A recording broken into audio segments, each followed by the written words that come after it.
Have you ever wondered what demons really are?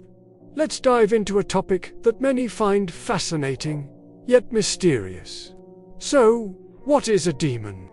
In many belief systems, a demon is described as a malevolent spiritual entity. The term often originates from ancient Greek, where daemon referred to a spirit or divine power, which wasn't necessarily evil. However, over time, particularly in religious contexts, the term took on a more negative meaning, referring to fallen angels or wicked spirits that opposed divine goodness. What is their function?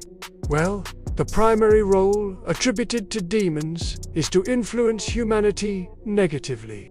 They are often seen as tempters, deceivers, and accusers, aiming to lead people away from righteousness and spiritual truth. Think of them as spiritual adversaries, working to create chaos, doubt, and despair in the world. Their ultimate goal is to disrupt the connection between humanity and the divine.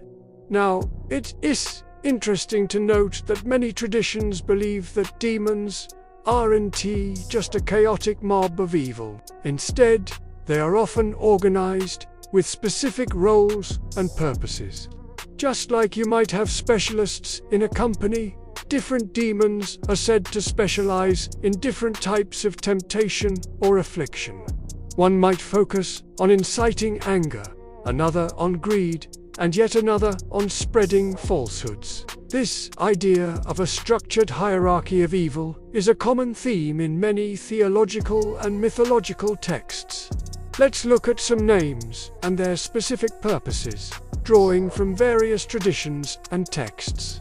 For example, in Christian demonology, names like Mammon are associated with greed and wealth. The New Testament mentions this in Matthew 6:24, where Jesus says, "You cannot serve both God and Mammon," personifying wealth as a force that competes with spiritual devotion. Another well-known figure is Beelzebub, mentioned in the Gospels as the Prince of Demons. His name is often linked to pride and is sometimes considered a high-ranking official in the demonic hierarchy. Some of these ideas are expanded upon in extra-biblical texts, like the Book of Enoch. Although not part of the standard biblical canon for most Christian denominations, it's a significant ancient Jewish work that has influenced many beliefs about angels and demons. The Book of Enoch provides detailed accounts of fallen angels, called the Watchers, who descended to earth. It gives them names and specifies the forbidden knowledge they taught to humanity.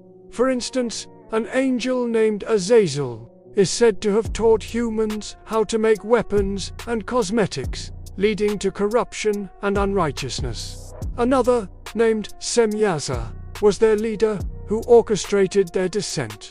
These texts paint a picture of a deliberate, organized effort to corrupt humanity, with each fallen angel having a specific area of expertise.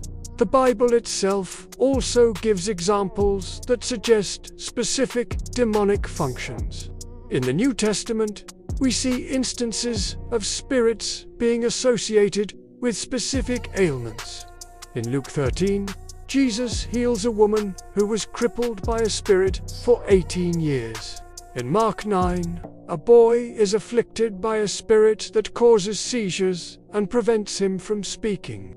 These passages imply that certain spirits were linked to particular physical or mental afflictions, reinforcing the idea that they have specialized roles.